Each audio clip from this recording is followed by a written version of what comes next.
Hello friends, आपका इस channel में फिर से स्वागत है। आज हम सावन सोमवार व्रत कथा सुनेंगे। सावन सोमवार के व्रत बस अब शुरू होने ही वाले हैं। पहला सावन सोमवार का व्रत 14 जुलाई 2025 को पड़ रहा है। तो ज़्यादातर महिलाएं और लड़कियां सावन सोमवार का व्रत रखती हैं, पर जब भी हम सावन सोमवार का व्रत रखें तो हमें कथा ज़रूर पढ़नी या सुननी चाहिए, ताकि हमें पूजा का फल मिल सके।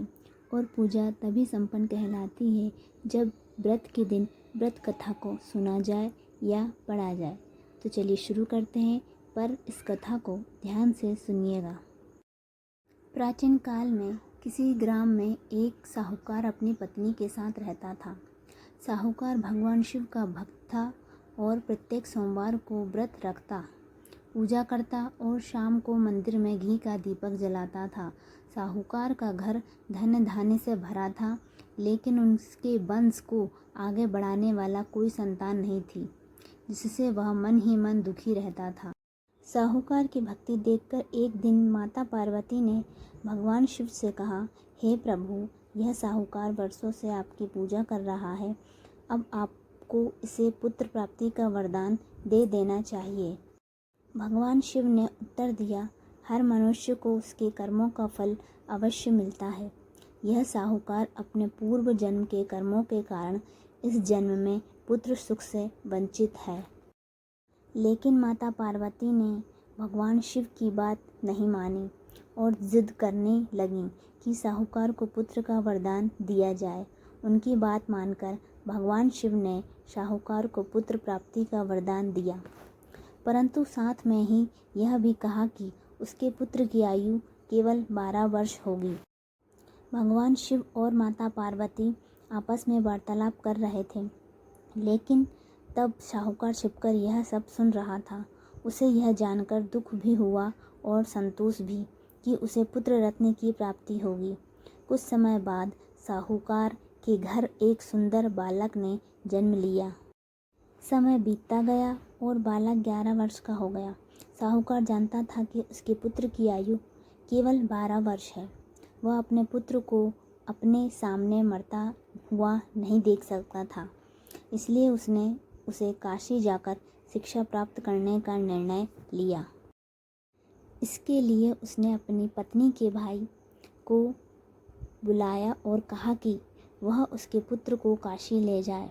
साहूकार ने जाते समय अपने पुत्र और उसके मामा को आदेश दिया कि मार्ग में वे दान दक्षिणा और हवन करते हुए जाएं। विवाह का विचित्र प्रसंग। साहूकार का पुत्र और मामा यात्रा कर रहे थे, तो रास्ते में वे एक नगर में रुके। उस नगर के राजा की पुत्री का विवाह हो रहा था, लेकिन दूल्हा काना था। दूल्हे के पिता ने सोचा, अगर लोग दूल्हे को देख लेंगे तो विवाह टूट सकता है। क्यों ना इस साहूकार के सुंदर पुत्र को दूल्हे की जगह बैठा दूं और विदाई के समय असली दूल्हे को ले जाऊं। यह सोचकर उसने साहूकार के पुत्र को धन का लालच दिया, परंतु बालक ने मना कर दिया। तब उसने उसके मामा को लालच दिया और मामा धन के लोभ में आकर विवाह के लिए तैयार हो गया। मजबूर होकर साहूकार का पुत्र विवाह मंडप में बैठा, परंतु उसने राजकुमारी के दुपट्टे पर पूरी सच्चाई लिख दी। जिससे आपका विवाह तय हुआ था वह लड़का काना है। मुझे मेरे मामा ने धन के लालच में विवाह के लिए बिठाया है, लेकिन आपकी विदाई उसी काने व्यक्ति के साथ होगी। मैं तो काशी पढ़ने जा रहा हूँ। अब कथा को आगे सुनने के लिए चैनल को जल्दी से सब्सक्राइब करें और ज़्यादा से ज़्यादा शेयर करें, ताकि ये वीडियो और लोगों तक पहुंच सकें और वे भी इस कथा का लाभ ले सकें। जब राजकुमारी ने यह पढ़ा तो उसने अपने माता पिता को सारी सच्चाई बता दी। अगले दिन जब दूल्हे के पिता ने विदाई कराने का प्रयास किया तो राजा ने उसे डांटकर भगा दिया। साहूकार के पुत्र की मृत्यु और पुनर्जीवन। अब साहूकार का पुत्र और मामा काशी पहुँचे और बालक ने विद्या अध्ययन प्रारंभ कर दिया। समय बीतता गया और वह एक दिन आ पहुँचा जब बालक 12 वर्ष का होने वाला था। उसी दिन सुबह से उसकी तबीयत खराब थी। उसने अपने मामा से कहा, मामा मेरी तबीयत ठीक नहीं लग रही, मैं आराम करने जा रहा हूँ। कुछ ही देर में उसकी मृत्यु हो गई। जब मामा उसे जगाने गया तो देखा कि वह निर्जीव पड़ा था। मामा ज़ोर ज़ोर से विलाप करने लगा। उसी समय भगवान शिव माता पार्वती के साथ कहीं जा रहे थे। माता पार्वती ने मामा का विलाप सुना और भगवान शिव से कहा, हे प्रभु, साहूकार और उसकी पत्नी 12 वर्षों से आपकी पूजा कर रहे हैं।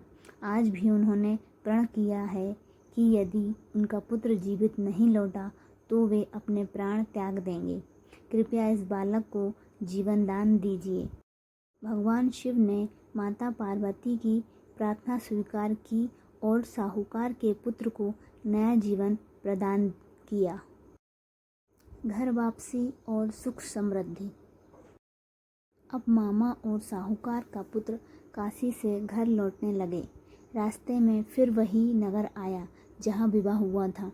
नगर के राजा को जब यह सूचना मिली कि साहूकार का पुत्र लौटा है तो उसने उसे महल में बुलाया और राजकुमारी को उसके साथ विदा कर दिया।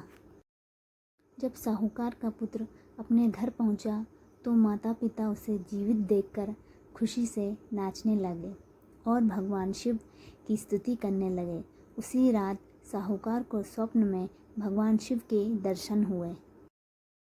भगवान शिव ने कहा, मैं तुम्हारी पूजा और तपस्या से प्रसन्न हूँ। अब तुम्हारे पुत्र को लंबी आयु प्राप्त होगी।